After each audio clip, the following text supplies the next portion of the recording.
नमस्कार दोस्तों, मैं आपका स्वागत करता हूं आपके अपने चैनल ओनली स्टडी पावर में।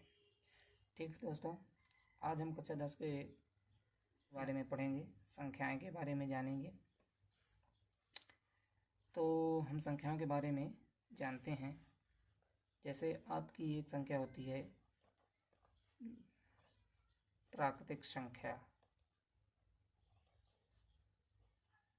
प्राकृतिक संख्या जो होती हैं आपकी प्राकृतिक संख्याएं किसे कहते हैं? तो जो गिनती के नंबर्स होते हैं उन्हें हम प्राकृतिक संख्या कहते हैं या प्राकृत संख्या कहते हैं, नेचुरल नंबर्स। मतलब आप जब गिनती स्टार्ट करेंगे तो 1 1 2 3 4 5, ठीक है। 0 से तो स्टार्ट आप नहीं करेंगे, 0 1 2 3 4 5। आप गिनती के नंबर्स प्राकृतिक संख्याएं होती हैं। तो इसकी डिफिनेशन क्या होगी? वे संख्याएं जो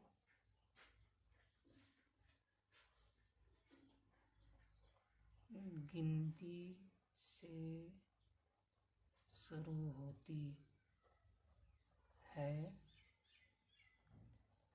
उसे प्राकृत या प्राकृतिक संख्या कहते हैं। जैसे उदाहरण 1 2 3 4 5 अनंत तक, ठीक है। ये 5 10 तक नहीं फ्रेंड्स की खत्म हो गई है, अनंत तक होती है, 1 से अनंत तक, 0 नहीं, क्योंकि आप गिनती 1 से स्टार्ट करते हैं। जो काउंटिंग संख्या होती है वही आपकी प्राकृतिक संख्या होती है, ठीक है। गिनती की संख्या प्राकृतिक संख्याएं होती हैं। अब हम पूर्ण संख्या के बारे में जानते हैं। पूर्ण संख्या क्या होती हैं? वे संख्याएं जो गिनती की संख्याओं में 0 ऐड कर देने पर या 0 लगा देने पर वही संख्याएं पूर्ण संख्या कहलाती हैं। मतलब पूर्ण संख्या क्या होती है? जो 0 से शुरू होती हैं उन्हें हम पूर्ण संख्या कहते हैं। एग्जाम्पल जैसे आपका उदाहरण 0 1 2 3 4 5 अनंत तक, ठीक है फ्रेंड्स। मतलब जो पूर्ण संख्या क्या होती हैं? जो 0 से स्टार्ट होती हैं और अनंत तक जाती है, 0 1 2 3 4 5 ऐसे करके अनंत तक। इसके बाद पूर्णांक संख्या। पूर्णांक संख्या क्या होती है फ्रेंड्स? पूर्णांक संख्या प्राकृतिक संख्या जो होती है आपकी, प्राकृतिक संख्याओं में ऋणात्मक तथा शून्य, ठीक है। प्राकृतिक संख्याएं, कुछ प्राकृतिक संख्याएं ऋणात्मक में होंगी, फिर शून्य होगा, फिर प्राकृतिक संख्याएं धनात्मक में होंगी, ठीक फ्रेंड्स। मतलब जैसे इसका उदाहरण देखिए, ये आपकी पूर्णांक संख्याएं ऐसी होती हैं। इसे उदाहरण एग्जाम्पल हम ले रहे हैं। जैसे ये आपका हो गया यहाँ पर 0, ठीक है। यहाँ पर -1, ठीक है, 1 -2 -3 ऐसे, -4 -5, ठीक है। इधर 1 1 2 3 4 5, ये प्लस की साइड, इस साइड माइनस की, ठीक है। तो पूर्णांक संख्या क्या होती है? जो संख्याएं माइनस और प्लस दोनों में होती हैं, ठीक है। धनात्मक और ऋणात्मक पूर्णांक संख्याएं पे क्या होती है? जो धनात्मक और ऋणात्मक दोनों में होती हैं वे पूर्णांक संख्याएं कहलाती हैं। अब आगे चलते हैं। अब सम संख्या क्या होती है फ्रेंड्स? सम संख्या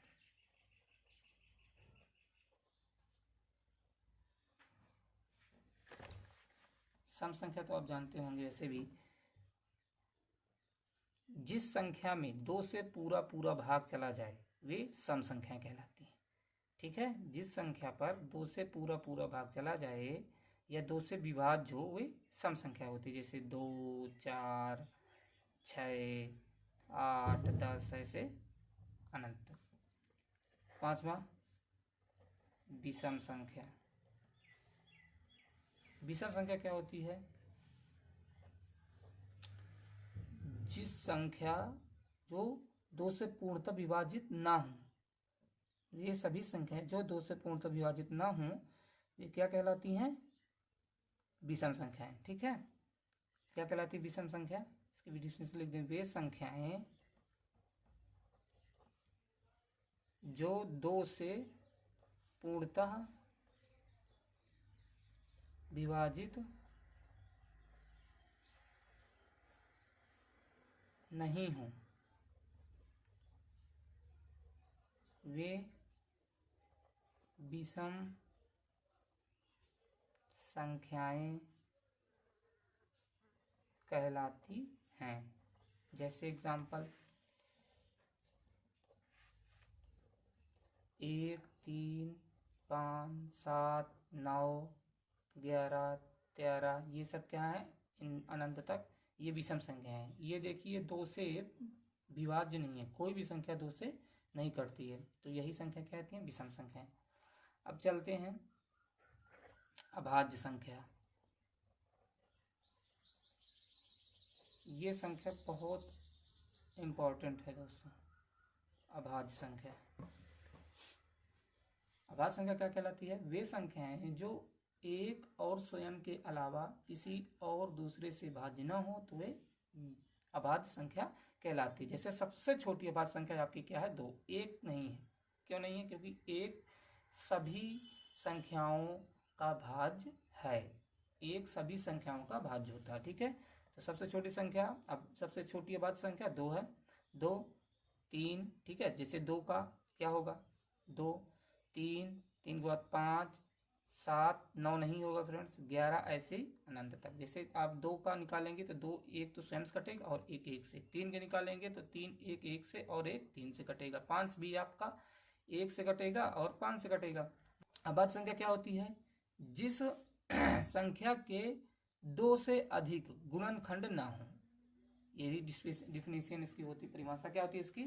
कि जिस भी संख्या के 2 से अधिक गुणनखंड ना हो वह अभाज्य संख्या कहलाती है। ठीक है, और 2 से अगर अधिक है तो यह अभाज्य संख्या नहीं है। जैसे इसके देखिए 2 गुणनखंड, इन सभी के 2 गुणनखंड होंगे। ठीक फ्रेंड्स, अब आगे चलते हैं।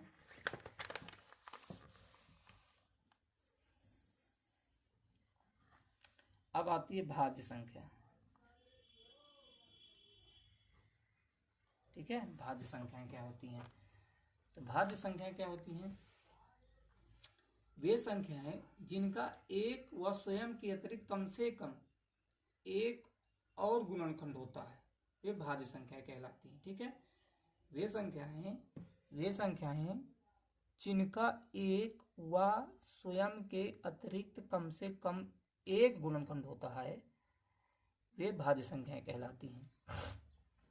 ठीक है फ्रेंड, जैसे आपकी सबसे छोटी भाज्य संख्या हो गई आपकी 4। ठीक है, 4, 12, 16, ठीक है, ये भाज्य संख्याएं हैं। 21 भाज्य संख्याएं सम भी हो सकती हैं और विषम भी हो सकती हैं, ये ध्यान रखिएगा मित्रों। भाज्य संख्याएं सम और विषम दोनों हो सकती हैं। जैसे आपकी 4 जो है, 4 के कितने हैं?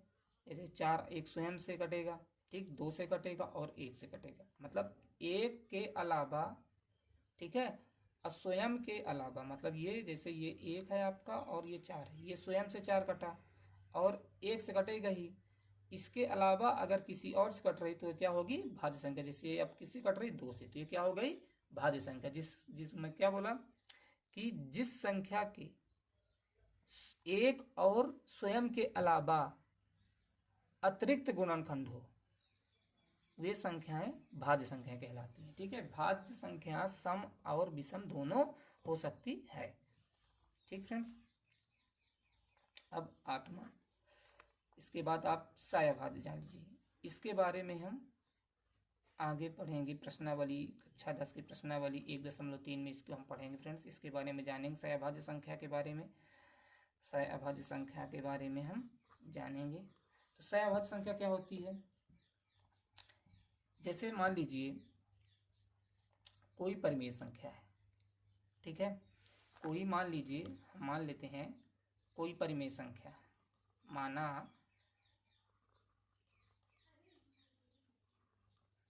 कोई परिमेय संख्या p बटे q हम मान लिए, ठीक है, समझने के लिए फ्रेंड्स, p बटे q मान लिए। p बटे परिमेय संख्या कैसे होती है, 2/3 मान लीजिए, ठीक है, हमने 2/3 मान लिया। अब 2/3 इसको जो हम परिमेय संख्या माने हैं, ठीक है, तो अगर इस परिमेय संख्या का कोई और गुणनखंड ना हो, ठीक है, गुणनखंड करने के बाद, मतलब परिमेय संख्या का गुणनखंड करने के बाद कोई और गुणनखंड ना हो, ठीक है, कोई और गुणनखंड ना हो या कोई गुणनखंड उभयनिष्ठ ना हो, तो वह क्या कहलाती है, अभाज्य संख्या कहलाती है। इसको आप इस प्रकार से भी समझ सकते हैं, यदि दो प्राकृत संख्याएं, मतलब यदि दो प्राकृतिक संख्याएं का महत्तम 1 है, मतलब दो प्राकृतिक संख्या, ये प्राकृतिक संख्या है ना, 2 3, दो प्राकृतिक संख्याओं का महत्तम 1 है, तो वह संख्या अभाज्य संख्या कहलाती है। इसकी डिफिनेशन जैसे देखिए, दो प्राकृतिक, ऐसा लिख लीजिए, दो प्राकृतिक संख्या दो प्राकृतिक संख्याओं का HCF 1 है। HCF अगर कितना है, दो प्राकृतिक संख्याओं का HCF कितना है, 1 है, तो वह संख्या सह अभाज्य कहलाती है। ये आपकी डिफिनीशन है। जैसे उदाहरण के लिए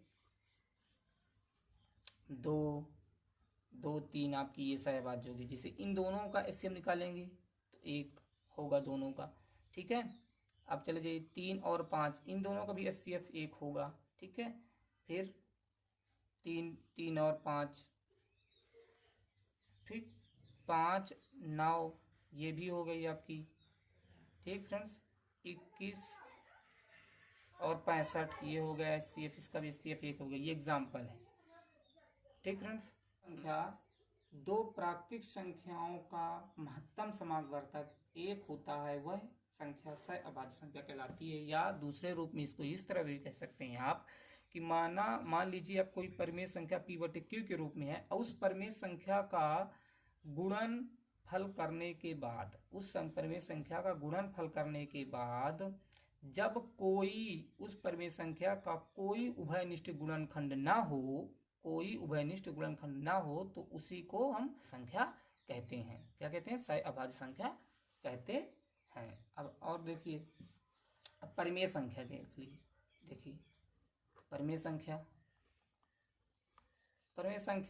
क्या होती हैं फ्रेंड्स, वे संख्याएं जिन्हें हम p बटे q के रूप में व्यक्त कर सकते हैं।